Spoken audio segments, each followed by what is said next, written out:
What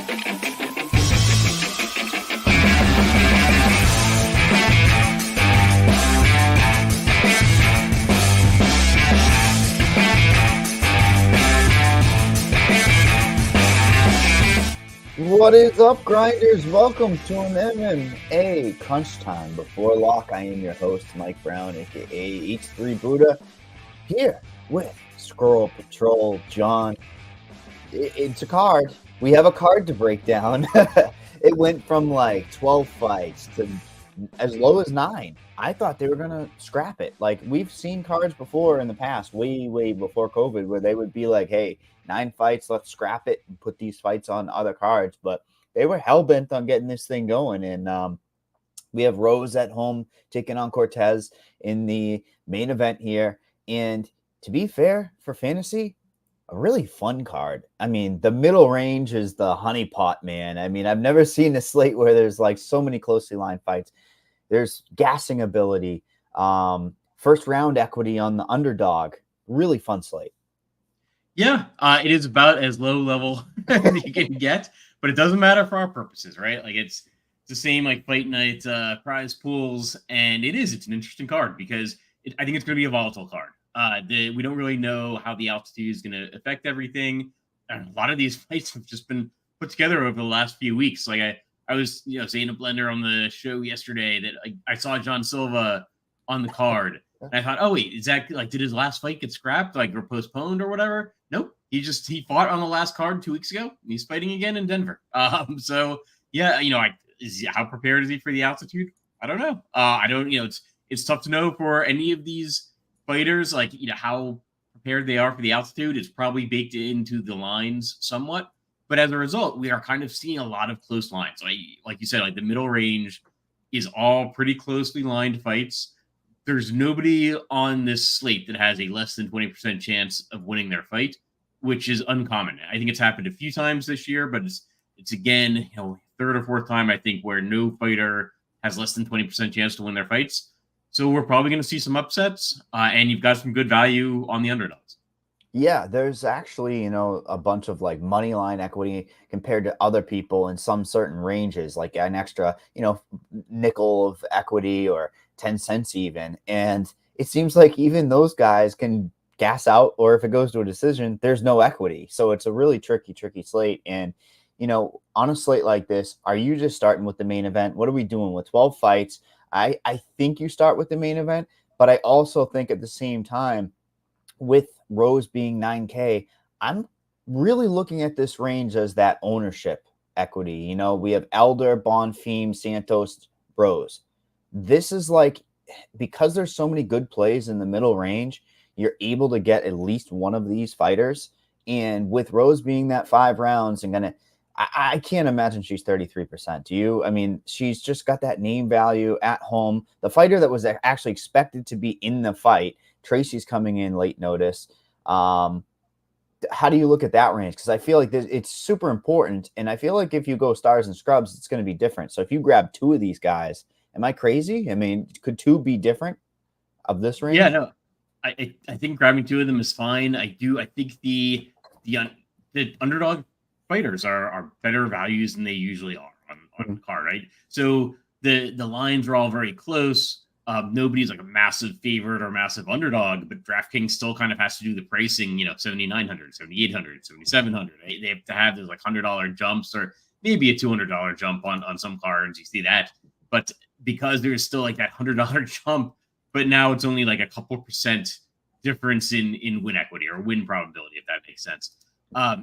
So starting with the main event, I like Cortez a lot more than Namajunas for the price, if that makes sense. I think Cortez is an outstanding value. I wish that Rose was a little bit cheaper, right? She's got a really good floor. She's likely to win the fight. But she's, we've seen her have like disastrous fights before. I don't necessarily know if that'll be the case, but I do see a possibility that Namajunas wins the fight. It even goes 5 rounds, but she's not on the winning line. But I think it's a toss-up if she wins the fight, whether or not she's on the winning lineup. I think of the 9K fighters, my favorite is Santos, just because she's got the takedown ability. I do think that if she can, I think she'll be able to take down Agapova. I don't know if Agapova can get back up, but we could see one of these situations where Santos gets a takedown or two per round, and then 3-4 minutes of control time per round. It just all starts to add up. Yeah, get some ground and pound, and it all just starts to add up to an outstanding score, even if she doesn't get the early finish. I like Bonfim, I think, next in the 9K range, and then probably Elder after that. Elder's a weird case. That whole fight is a weird case. It was like 3 days notice of the fight, basically 4 days. Yeah, it's one of those situations where Elder has about a 1 in 4 chance, I think, of getting the first round win. That probably puts them on the winning lineup. I get a little bit concerned because I often look at these fighters and I put both Elder and Namajunas into this kind of bucket of I don't love their scoring potential for their price, but I also don't know that we need the savings. It's pretty easy to get to them. We saw that on the last card with Peyton Talbot, where it's like, well, expensive, right? He was priced out. He was so priced out. Yeah. When I sat down to do the lineups, it was like actually pretty easy to get him into lineups. It's like, ooh, well, I'm used to saying like, oh, $9,600 fighter is probably not going to pay off the price tag. But then when you see so many good low-cost fighters, it starts to get easier to put those high-priced fighters into lineups. In Elder's, there's a situation where, like, I almost grouped the Santos, Bonfim, and Elder underdogs for their single-digit ownership. For the most part, all of them are single-digit. They're interesting plays because they all have paths of victory, right? Agapova comes out hot. She's been a fighter that scored over 100 points multiple times, at least close to 100 twice. Ons Lusa, he's the guy that chips in everywhere. And we're going to talk about Bonfim, that he gassed out, dude. Dalby, remember that fight? Dalby got him in the second round, which is surprising. Kind of that glass can, kind of like the Terrence McKinney style, right? Come out, guns blazing, Gabriel Bonfim, probably a great floor. He's going to score points in that first round. But, like, this is like an interesting spot. Like, I'm surprised Lusa is going to be single digit. And then Flowers, path of victory is going to be knockout. Like, I mean, I know it's a small window, but like he still has a victory path at 10%. Any interest in those, like as maybe leverage? They're definitely going to be leverage plays, but I think it also, like you mentioned, it opens up that salary to get the opposite sides of this range. Yeah, so I want to be over the field. I think all of these fighters will come in probably high single digits or so. Maybe about 10%, but probably less than 10%. My least favorite is Agapova. I think no grappling. That's a problem. Yeah, I think she's everyone's least favorite. I will say that I'm considering scoring on these low priced fighters more than I normally do, because there is a possibility you have like multiple low priced fighters win their fights. And in that case, like if let's say Agapova wins, but she gets like a 58-point win, then she can actually get like kind of knocked off the winning lineup, just because like if Darius Flowers gets like a 70-point win, then suddenly you like I know like that you get the savings with Agapova winning in 7,000, but you just need more points. And so I think Agapova is my least favorite. I think probably Lusa is my favorite, and Darius Flowers is right in the middle there. Lusa might not have to do anything. If Bonfim's a dead body in front of him, 7.5 minutes, we've seen it time and time again, even if the other guy is somewhat tired, right? They just do stuff and it's fantasy relevant. Yeah, exactly. So I think Lusa's my favorite. I think, I like Darius Flowers probably in the middle. I think any of them is capable of winning their fights. Like, this is not some kind of high level card like where we saw where this is clearly the higher quality fighter. Everything's a little bit of a toss up here. So I think I want to be over the field on all of the super cheap underdogs, even though I didn't even like put them as takedowns or tag them or anything like that. Yeah, I just know that Tracy's going to eat up all the ownership. So it's like if you start with one of those, first of all, the ownership's going to be so much lower, and it's essentially the same play. But if you want to play one of those and then play Rose, and Rose gets a finish, woo! I mean, it's a plus 250 inside the distance for Rose, but we've seen her like have glimpses of finishability. I think she'd be more likely in that main event to finish than Tracy for sure. Tracy's happy with her top position. Next what do you want to go next? Because I feel like there's two guys that are hidden right below that range that are essentially, to me, the same play, with finish equity in that first round and finish equity over the fight. But I mean, Ponzinibbio and C-Rod, man, these two are lower off that upper echelon play. Ponzinibbio, too friendly at the weigh-ins. He's shaking his hand. He's like plus 150, sneaky play, upside knockout ability. Once it goes to a decision, you're signing up for like one round, right? For Ponzinibbio. C-Rod, he may get there in a second round finish, to be fair, just with pure action, the way that Erosa fights in front of him. And I'm really surprised Julian Erosa is 25% owned on this slate. That's how crazy the slate is where people are looking for finish equity, looking for those fun fights, looking for the pace of fight. I think that the field's finally catching up. Would you agree? Because like Julian Erosa at 25%, and he's been knocked out how many times in the first round against a young prospect? Yeah, exactly. So I think Ponzinibbio, I think is one round or bust. I mean, just in terms of the scoring. I mean, if he could certainly win a decision, it's just that doesn't do a lot for me for fantasy purposes. I'd much prefer Christian Rodriguez. Just the Julian Erosa factor. And I think that's going to be a higher paced fight. There's just going to be more going on in that fight. Christian Rodriguez isn't a guy that necessarily goes out and gets a bunch of finishes, but Julian Erosa is somebody that kind of puts himself out there, to get finished.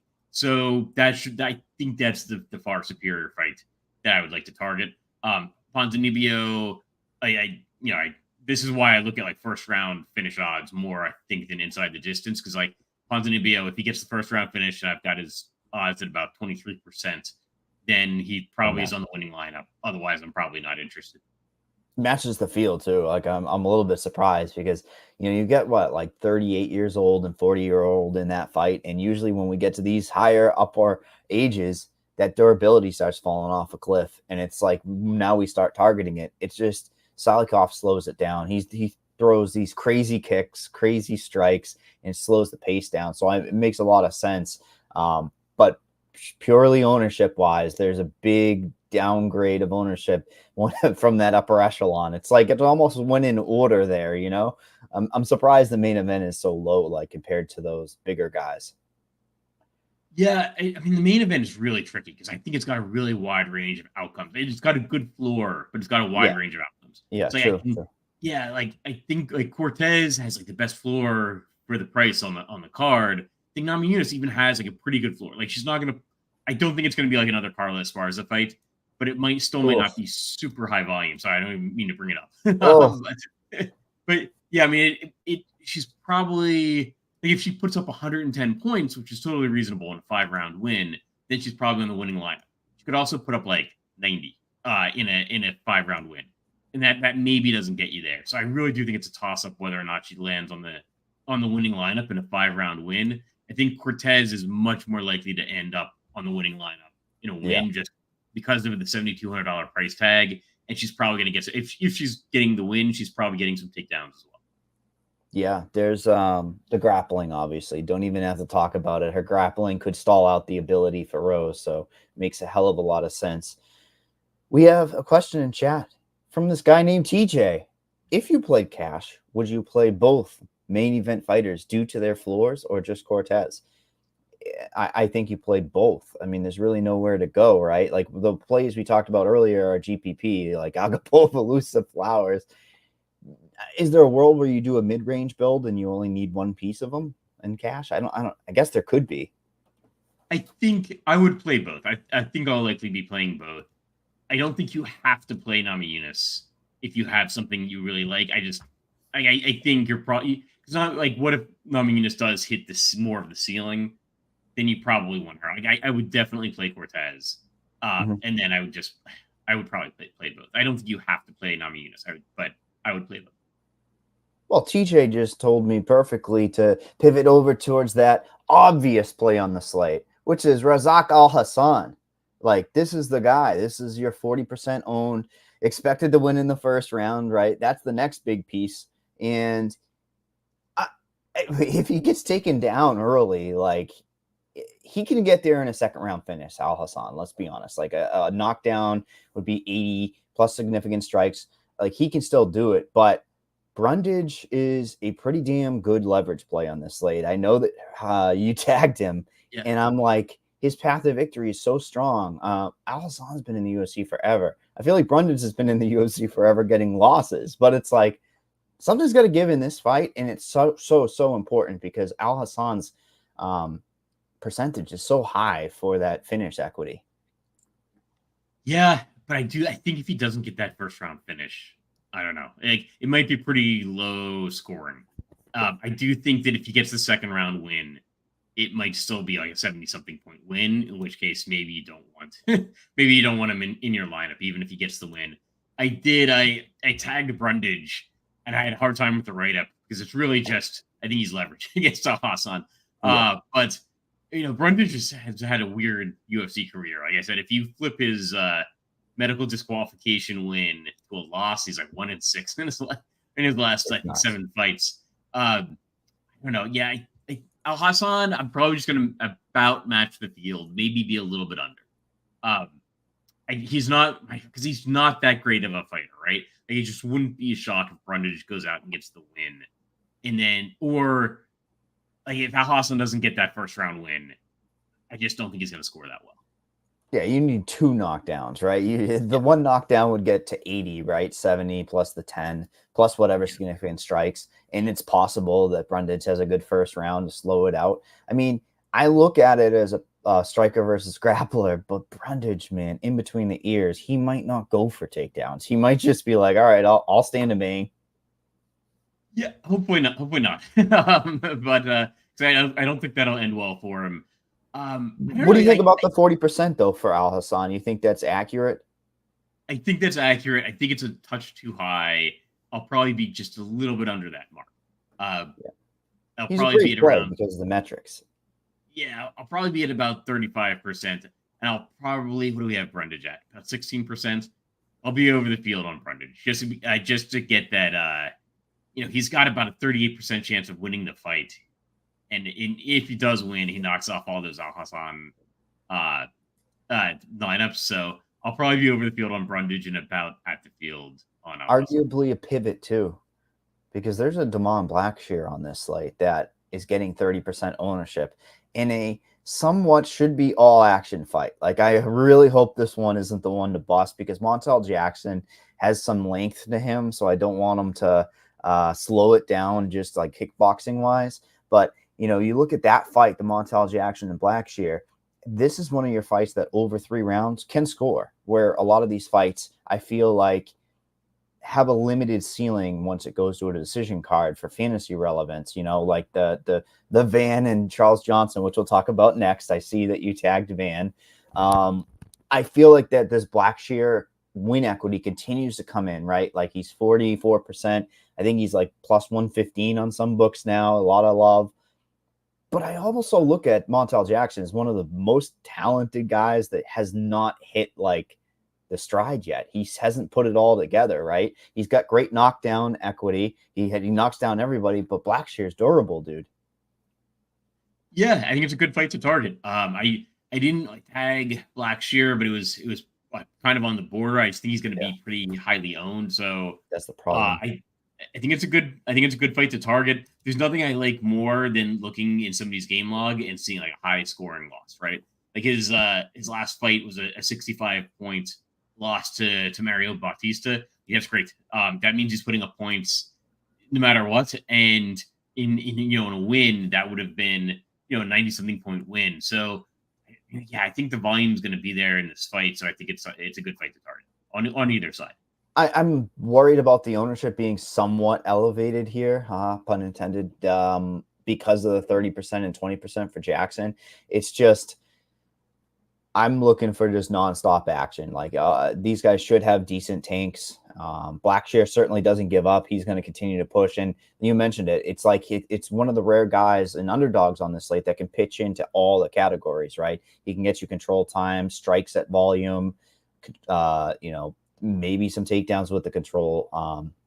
In reverses. Honestly, if this thing hits the mat, don't be surprised if this is your Eileen Perez versus the Jocelyn Edwards. Don't be surprised. That's not a bold call from me, but I have a feeling that they're going to try to tossle, and it's going to be 5 points, 5 points. That was wild.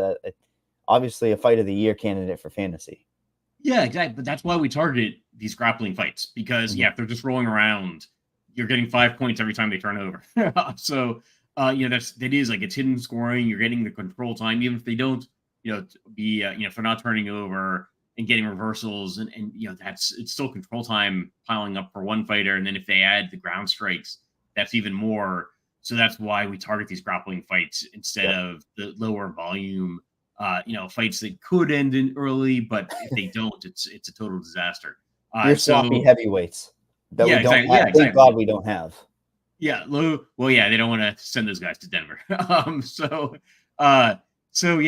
think that the Montel Jackson Blackshear fight is a great fight to target for either side for fantasy purposes, and it's nicely priced.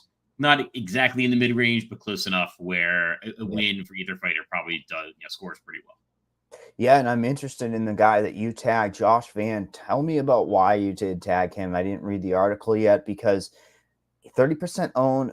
I don't call him a blue chip prospect, but he's right there to be a real talent of the flyweight division. And Charles Johnson, man, they just trot him out. I don't think this guy's ever going to say no to a fight.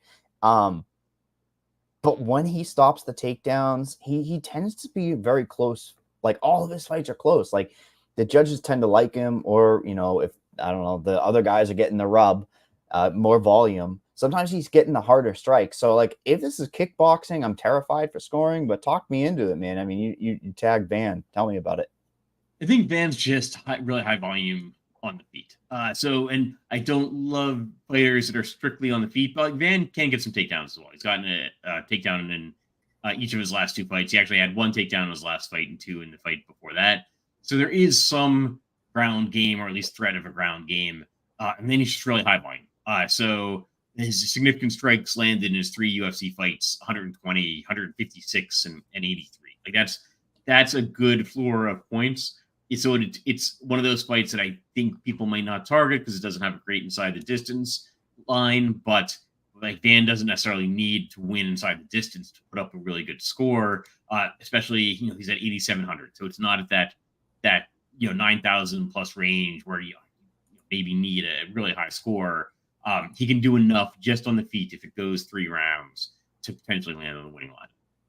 Yeah, I mean, I like a guy that has sneaky takedown too, because I mean, Johnson's definitely been taken down. It would be kind of smart for him to go for those takedowns early, so we get that win equity going up, and that those fantasy points going up for Van as well early, because he is somewhat of a slow starter. Like, those first round logs, when you start clicking through Fight Metric, it's like, oh boy.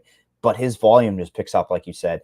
And sometimes if you can outdo the a 3-round decision of like 200 significant strikes is actually gold. Just difficult in this climate to kind of guess where it's going to be, I guess. But middle range, I can't wait to break this one down, because I don't know why Dober and Silva are so high because of the finish equity. Everybody wants a piece of this fight, but man, I don't know if you're going to be on the same boat as me. I when this fight busts, it's going to be just strategic kickboxing. I mean, Gene Silva's the new toy. It seems like that the UFC wants to trot out there. Like you said, 2 weeks ago, he had fought great inside the distance line. Dober's somewhat been durable through his career. Now is getting a little bit chinny with that beautiful jawline, and a guy that likes to come and bang. So I look at this fight as finish equity is through the roof, but I'm terrified of scoring once it gets to a decision. Yeah, I like John Silva fights.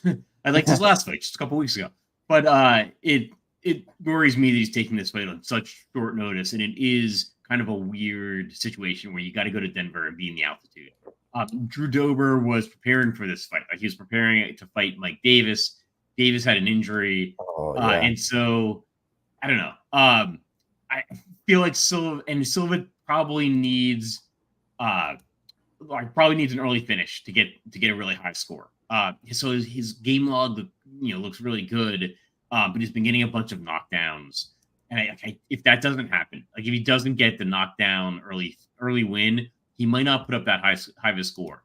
Now, it's nice that it's priced in the mid range, so they don't necessarily need to put up some kind of crazy high paced win to land on the winning lineup. Because whoever wins is going to be either 8,000 or 8,200. It's going to give you some savings to use in the rest of your lineup. I'm a little bit worried. I like John Silva better as a fighter. I don't like the fact that it's on 2 weeks' notice. He's got to go to altitude and fight somebody that was preparing to fight at altitude. It's not like he's buried down the card. They're like, all right, dude, you're 2 away from the main event, right? Like they know that they could build a star here, or Drew Dober can continue to be the gatekeeper he is. No offense to Drew. No offense to Drew. Great fighter. Gatekeeper isn't a bad thing. Fighters tend to like hate saying gatekeeper. Gatekeeper means you're a firm top, whatever, 15, 10 fighter. Yeah, and you've got a UFC career where you keep getting paid to get fights, right? So yeah, my concern here is that Drew Dober tends to be lower scoring, lower paced, I guess, and I think he's probably going to win the fight, and then it just might not score that well. I don't know. I don't have strong feelings on the fight. You're gonna match the field and just push the chips in and just go or whatever, because it's like, or would you be overweight on Dober and just hope that he gets that finish? I'll probably match the field with both of them, to be honest. Yeah, like you said. Okay, what do we have them? Yeah, about, well, I'll probably, if we have John Silva at 37%, I'll probably be a little bit under that. And I'll probably be at about the field with Drew Dober. I'm just worried about Silva going into the elevation. I mean, he's got about a 25% chance of a first round win, so I think you have to roster him at least at that mark, maybe a little bit more because he's just 8,000. If there's going to be a lot of lineups where I just end up with 8,000 to 8,200 left over, and if that's the case, I won't avoid these fighters, either of them, but I'm not going out of my way to target them. And 37% is a pretty high ownership mark. I'll probably be under that, but like over 25%. Love it.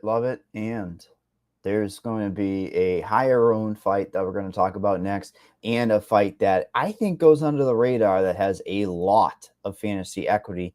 After this ad read, RotoGrinders Premium. There's never been a better time to sign up for RotoGrinders Premium with MLB, PGA, MMA, and WNBA.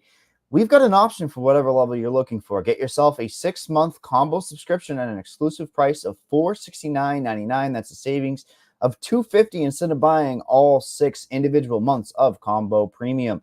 You can also get your first month of RotoGrinders Premium for $40 off for unlimited time. Those that want to test the waters can dip their toes in with a 3-day pass at $19.99.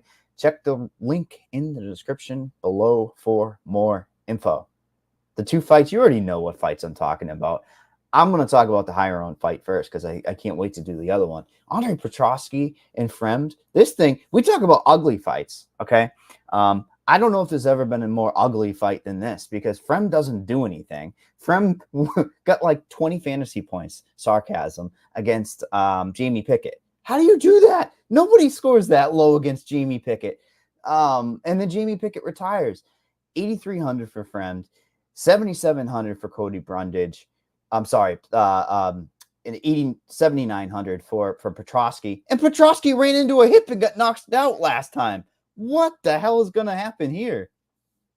Yeah, it's funny, when I was doing my write-ups, and I wrote up Cody Brundage, and I was saying, like, that a couple fights ago he got the win, but it was just because he was getting punched in the back of the head. And then I also wrote up Petroski, and it's like, well, last fight he lost because he ran into his opponent's hip. But other than that, it's, I don't know. I kind of like Petroski in this fight. His over or under for fight props, 3.5 takedowns. Like, that's a lot of takedowns. Fremd can get taken down fairly easily. So I think there could be some scoring there. I think Fremd trains regularly in Denver at elevation, so that's maybe an advantage for him. And I think Petroski can give up some fantasy points as well.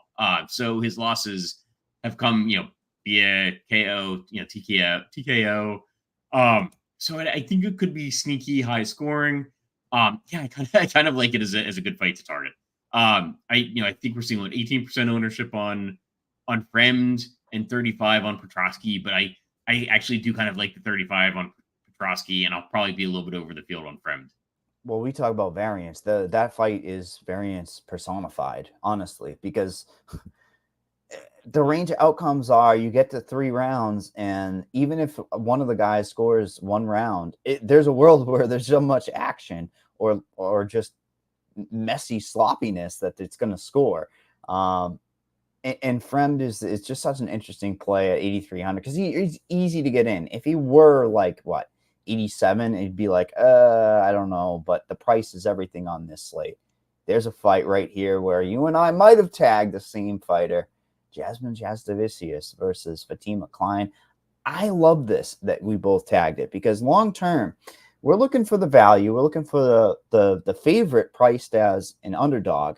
And people aren't going here. Like at 25%, obviously the smaller the field, the higher dollar stuff, she's going to be a first click for a lot of people. But still, it looks like she's not going to be because she's lower owned. And then Fatima Klein's got a lot of love on the Twitter sphere or X tweets. But no, not a lot of ownership here. I guess she's like a BJJ type of ace, a stud that can get some takedowns, mix things up. But this is I would quantify as a huge step up. I mean, from the Invicta scene, the lower level, and now going to go to Jasmine, and Jasmine's turning into like a Jillian Robertson. Would you somewhat agree? Because Robertson has the ability to go for those takedowns, and she turned on that switch. What's that switch? The violent switch. Jasmine can be a really, really brutal girl in there. She's not going in just to go to get a decision. She wants to get you out of here.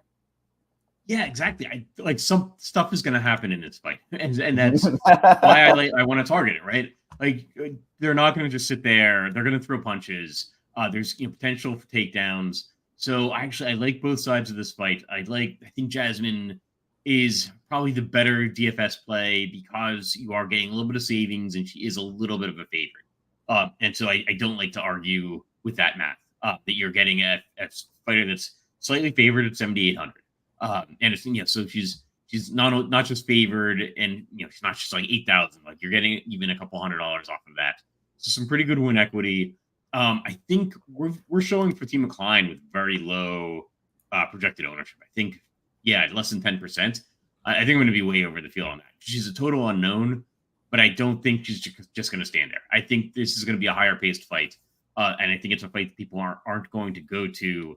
So I think I want to be over the field on both Jasmine and Fatima Klein. I think it's just going to be high paced. It doesn't really matter because of the pricing or anything, but Fatima does have a better inside the distance line than the favorite in Jasmine. And I really don't count Jasmine's last fight for fantasy. I mean, Priscilla Cachoeira, she gave up a zillion points, right? Like I'm not even going to factor that in, but even so, she's getting takedown per fight basically. Chipping into that pitter patter, significant strikes have been going up each fight. I love this fight just as much as you do, and I'm very surprised about the ownership because you could argue overall the fight is just going to go overlooked for upside.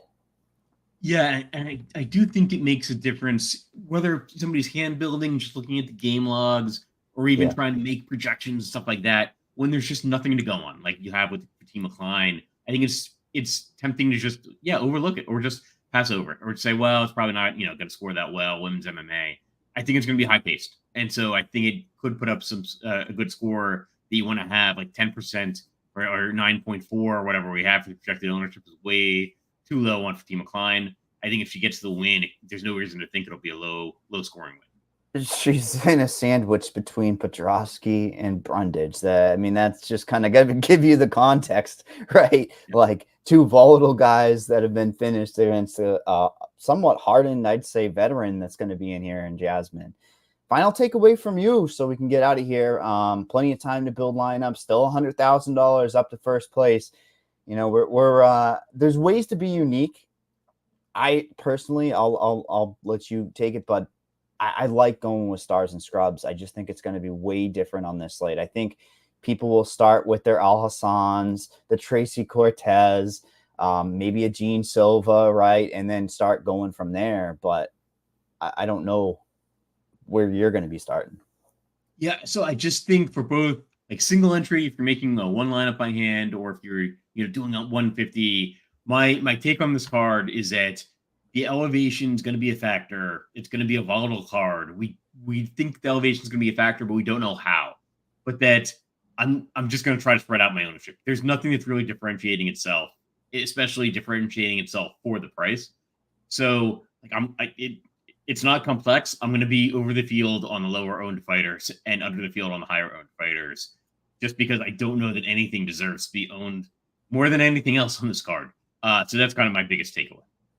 Yeah, and guys, don't forget about the DraftKings Pick 6 Firefox extension that we have. In case you missed it, RG Premium subscribers can now use the RG DK Pick 6 browser on Firefox to have your premium picks and pick'em projections overlaid on the screen, so you can quickly and easily find the lines with the best value and make expert picks all in one place. Download it now for Firefox today. I'm somewhat scrolling through right now on Pick 6 just to kind of see if I have a quick pick. I'm just, what if I told you control time in that Fatima and Jazz Davicius?